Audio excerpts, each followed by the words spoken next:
अगर बाबर से लेके शाहीन को कप्तानी दी गई है तो उसको भी थोड़ा सा टाइम देना चाहिए। जब मैं टीम से ड्रॉप हुआ तो ज़रूर मैं हर्ट हुआ और थोड़ा एज ए ह्यूमन बीइंग बंदा डाउन होता है। इस तरह अपने आप को आपने तैयार रखा, क्योंकि पीएसएल में भी आप एक्शन में नहीं थे, अब आप काउंटी क्रिकेट के लिए जा रहे हो, बड़ी अहम होती है, आपने हमेशा वहाँ पे अच्छा परफॉर्म किया। हाँ जी।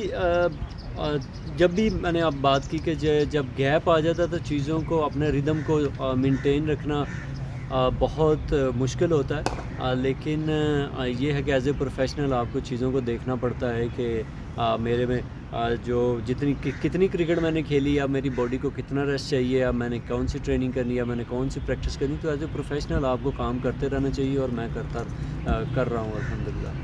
अब बस क्या वजह है, मतलब कि आप वो तीनों फॉर्मेट डोमेस्टिक भी खेलते हो, लेकिन जब पीएसएल की बारी आती है, आपने एक आधा सीज़न ही हमने आपको एक्शन में देखा है, उसके बाद क्या इत्मीनान नहीं है आपके ऊपर? क्योंकि इकोनॉमिकल बॉलर तो 130 135 वाले तो हमने अक्सर देखते हैं बॉलिंग कराते हुए।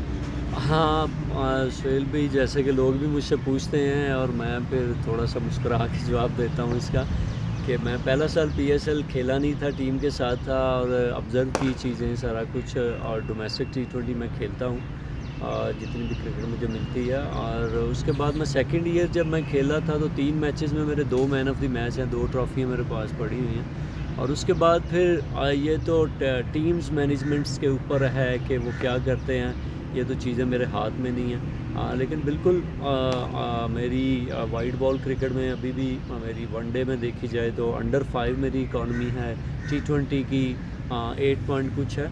तो ये चीज़ें बिल्कुल थोड़ा हर्ट तो करती हैं, लेकिन जो चीज़ें मेरे हाथ में नहीं है फिर मैं सोचता नहीं हूँ, अपना हार्ड वर्क करता हूँ और अपनी ट्रेनिंग करता हूँ। बस जो परसेप्शन आपके बारे में बनाया जाता है कि जी आपकी स्पीड कम है, आप एक कंडीशंस के महदूद से बॉलर हो, वो उसको कैसे क्यों परसेप्शन बनता है? उससे फिर माइंड में थोड़ा सा आता भी है कि यार ये क्यों है मेरे बारे में? बाकी भी तो इतनी स्पीड वाले कोई मैल्कम मार्शल तो नहीं है सारे के सारे बैठे हुए यहाँ पे। हाँ, सेल भाई, इसका जवाब तो मेरे पास नहीं है, लेकिन ये चीज़ें ज़रूर हर्ट ज़रूर करती है एज ए ह्यूमन बीइंग। क्योंकि सब मैं कहता हूँ कि एज ए प्रोफेशनल आपको सबसे पहले तो पता होना चाहिए कि आप हो क्या। आपके पास 150 स्पीड है कि या आप 130 के राउंड में सीम स्विंग करने वाले बॉलर हो, तो उसमें आपको कितना कंट्रोल है। तो वो मेरे स्टैट्स जो आप देते हैं उसमें मेरा कहने से जो है वो इतना फ़र्क नहीं पड़ेगा।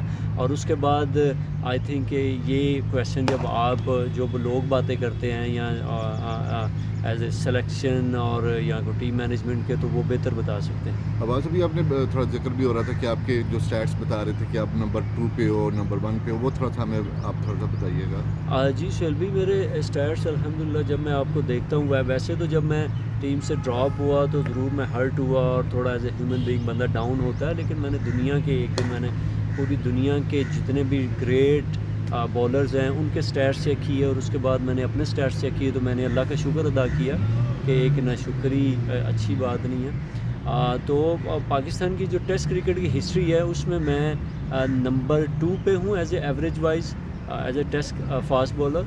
और जो डोमेस्टिक क्रिकेट है उसमें मैं पाकिस्तान की जो डोमेस्टिक हिस्ट्री है उसमें नंबर 1 हूँ। तो उसको देखते हुए मैं अल्लाह का शुक्र अदा करता हूँ। और जो लोग बातें करते हैं कि ये कंडीशनल बॉलर है, ये है, तो उनको भी मैं बताता चलूँ कि भाई मेरे जो स्टैट्स हैं पहले उस पर होमवर्क कर लिया जाए।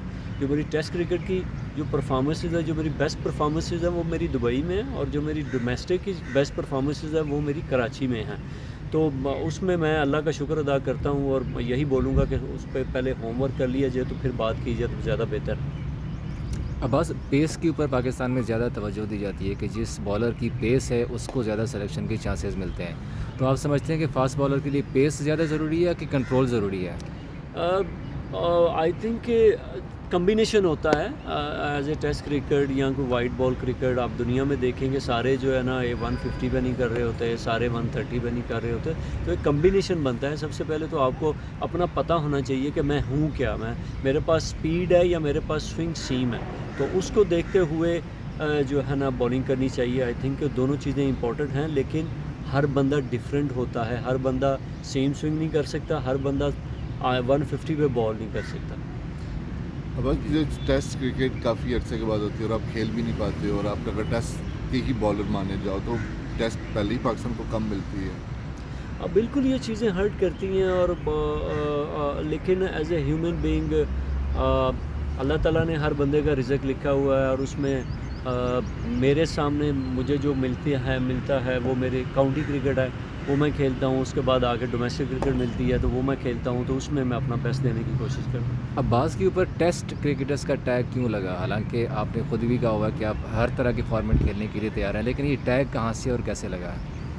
ये तो आपको जिन्होंने लगाया जो बात करते हैं वही बेहतर जवाब दे सकते हैं। मैं तो आपको मुझे जो भी डोमेस्टिक मिलेगी या काउंटी क्रिकेट मिलेगी या कोई भी क्रिकेट जहाँ पे मिलेगी, मैं तो अपना बेस्ट देने की कोशिश करूँगा। पीएसएल के ड्राफ्ट में अमूमन होता है कि प्लेयर्स खुद अपना रजिस्ट्रेशन भी करते हैं। आपने जब एक सीज़न के बाद आपको दोबारा चांस नहीं मिला, तो कभी पीएसएल फ्रेंचाइजेस की जानिब से कोई रब्ता किया गया आपके साथ या कि नहीं?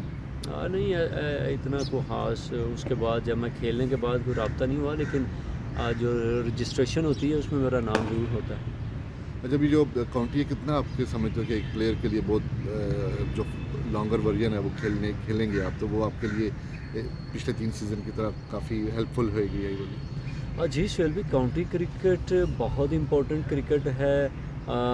हमारी डोमेस्टिक और इंग्लैंड की डोमेस्टिक में बहुत ज़्यादा फ़र्क है, as a professional, as a facilities wise, जो कि हमें उनको मोनिटर करना भी चाहिए, आई थिंक सो।